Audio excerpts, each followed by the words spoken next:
Soviet union के एक space station में ऑर्बिट के दौरान इलेक्ट्रिकल फेलियर हुआ और उसका ग्राउंड स्टेशन से कांटेक्ट टूट गया। खुशकिस्मती थी कि सैल्यूट 7 नामी इस स्पेस स्टेशन में जब ये हादसा हुआ तो उस वक्त उसमें कोई क्रू मौजूद नहीं था, लेकिन पावर फेलियर के साथ ही ये काबू से बाहर हो गया और अपने ऑर्बिट से भी निकल गया। ये मसला सोवियत यूनियन की स्पेस हिस्ट्री में खड़ा होने वाला सबसे गंभीर मसला था। 27,000 किलोमीटर फी घंटा की स्पीड से उड़ता हुआ एक अनकंट्रोल्ड स्पेस स्टेशन किसी टाइम बॉम्ब से कम हरगिज नहीं था। इस पर वापस कंट्रोल पाने के सारे ऑप्शंस फेल हो चुके थे, लेकिन फिर कुछ ऐसा हुआ जिसने सोवियत यूनियन का सर फख्र से बुलंद कर दिया। ज़ेम टीवी की वीडियोस में एक बार फिर से खुशामदीद। नाजरीन, अमेरिका और सोवियत यूनियन की कोल्ड वॉर के दौरान दोनों कंट्रीज अपनी ताकत का मुजाहरा करने में मसरूफ थीं। ताकत का ये शो ऑफ जहां करोड़ों डॉलर्स का ज़िया था, वहीं इसी कोल्ड वॉर के दौरान दोनों कंट्रीज की जानिब से ऐसी चीज़ें भी इन्वेंट की गईं जिनका फ़ायदा आज तक हम उठा रहे हैं, जैसा कि इंटरनेट, जेट एयरक्राफ्ट्स और ग्लोबल पोजीशनिंग सैटेलाइट्स यानी GPS। इसी दौरान एक दूसरे को दुनिया की नज़र में नीचा दिखाने के लिए ऐसे कदम भी उठाए गए जिनका इंसान पहले सोच भी नहीं सकता था। और जब ये बात होती है तो स्पेस रेस का नाम पहले नंबर पे आता है।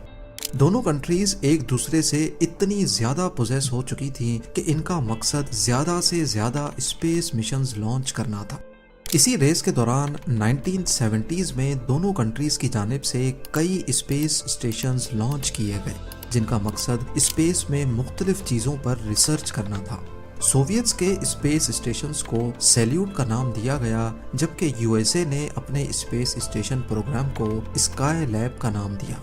ये स्पेस स्टेशंस छोटे होते थे और इनको एक ही वक्त में लॉन्च कर दिया जाता था। स्पेस में लिमिटेड टाइम तक रिसर्च करने के बाद इनको वापस अर्थ लाया जाता था।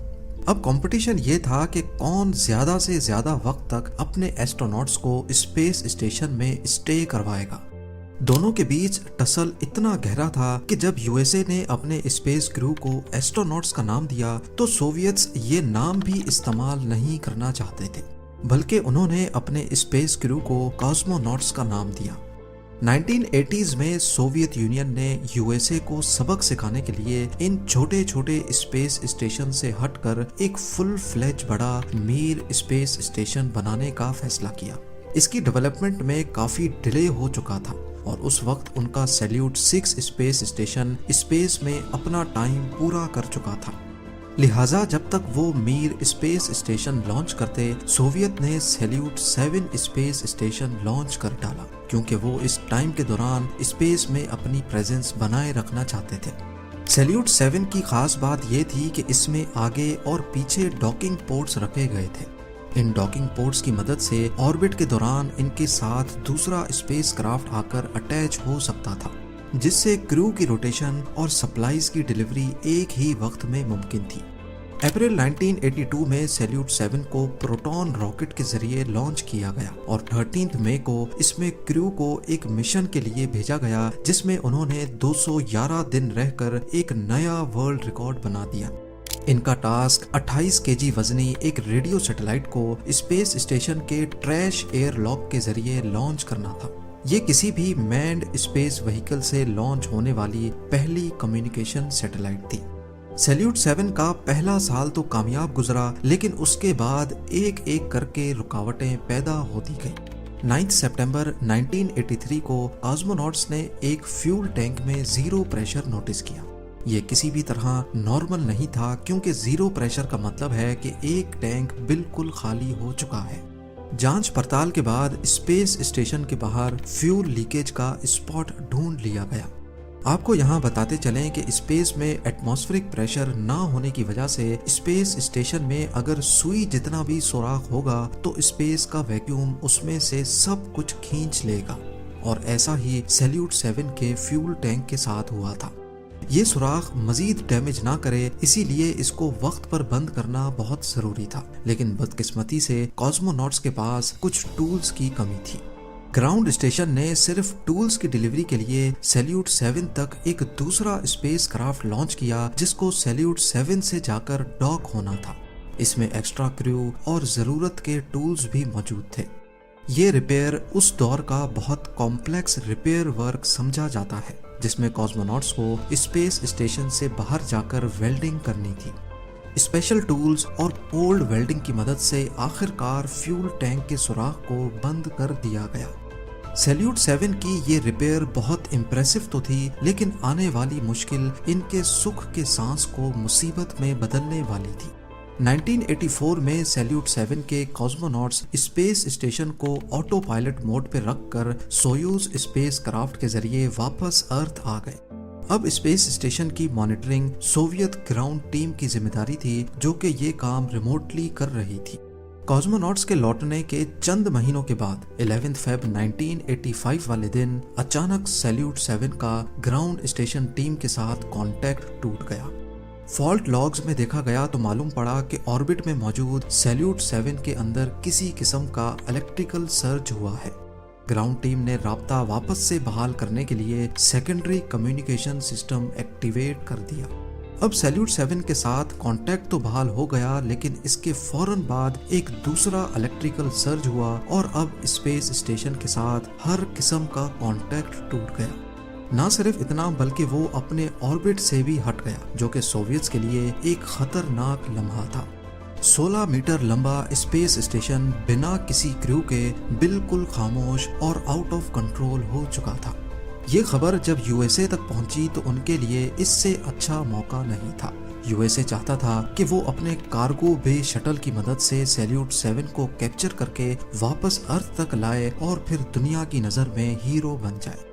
یہ کام سوویت یونین بھی کر سکتا تھا، لیکن بدقسمتی سے اس وقت ان کی بران شٹل پہ کام چل رہا تھا، اسی لیے سیلیوٹ 7 کو کیپچر کرنا سوویتس کے لیے امپاسبل تھا۔ دنیا کی نظر میں سوویت یونین اس معاملے کو لے کر کافی لاچار تھا، لہٰذا انہوں نے فیصلہ کیا کہ وہ 2 کاسموناٹس کے کریو کو بھیج کر اسے ریپیئر کریں گے۔ یہ کام اس صورت میں تو کافی آسان ہوتا جب اسپیس اسٹیشن لائیو ہو، کیونکہ اس میں لگا ڈاکنگ میکینزم آٹومیٹک طریقے سے دوسرے اسپیس کرافٹ کے ساتھ جڑتا ہے۔ سوویت یونین کے ارادے کا مطلب تھا کہ 27,000 کلومیٹر فی گھنٹہ کی اسپیڈ سے آربٹ کرنے والے اسپیس اسٹیشن کو پہلے مینولی ٹریک کیا جائے گا اور پھر اسپیس اسٹیشن کو اس کے ساتھ الائن کر کے مینول ڈاک کرنا ہوگا، اور اس پورے پروسیس میں ایک چھوٹی سی بھی غلطی بھیجے گئے کریو کی جان بھی لے سکتی ہے۔ پر اس آپشن کے علاوہ اور کوئی آپشن نہیں بچا تھا۔ 6 جون 1985 کو سویوز اسپیس کرافٹ کو سیلیوٹ 7 کی ریسکیو کے لیے لانچ کیا گیا۔ اس میں لیزر رینج فائنڈر بھی انسٹال کیا گیا جس سے وہ سیلیوٹ 7 کی رینج معلوم کر سکیں گے۔ کاسموناٹس اپنے ساتھ نائٹ ویژن گوگلز بھی لے کے گئے، کیونکہ ہو سکتا ہے مینول ڈاکنگ اس وقت کرنی پڑے جب بالکل اندھیرا ہو۔ 2 دنوں تک آربٹ کرنے کے بعد کاسموناٹس فائنلی سیلیوٹ 7 کے قریب پہنچ گئے۔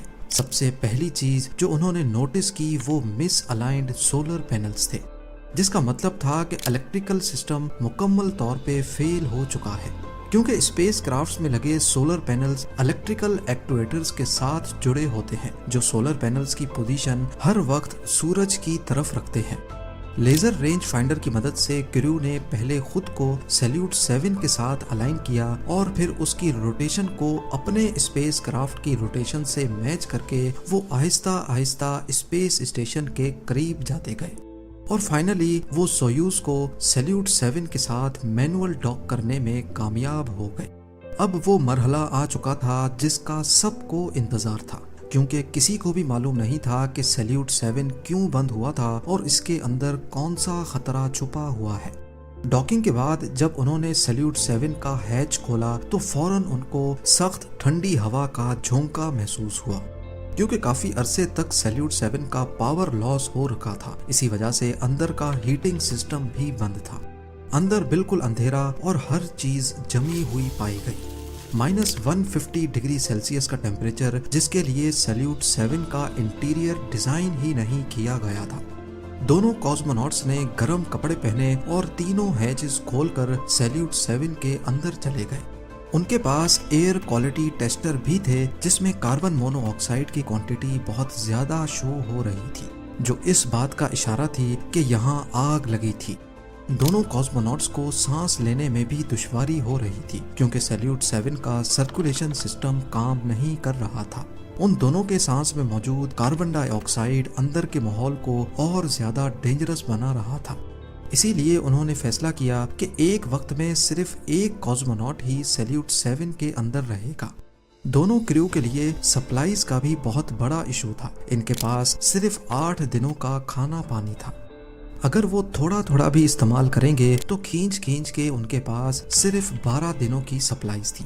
लेकिन सैल्यूट 7 में क्या मसला था ये जानने और उसको रिपेयर करने में 12 दिन से भी ज्यादा वक्त लग सकता था।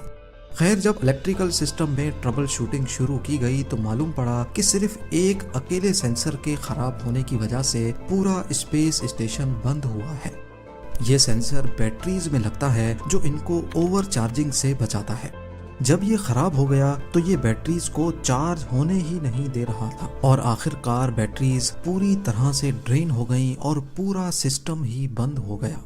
सेंसर को बदलने और सोलर पैनल्स की डायरेक्शन चेंज करने के बाद हैरत अंगेज तौर पे एक बार फिर से सैल्यूट 7 जिंदा हो गया और ये अगले 1 साल तक मिशन का हिस्सा भी रहा।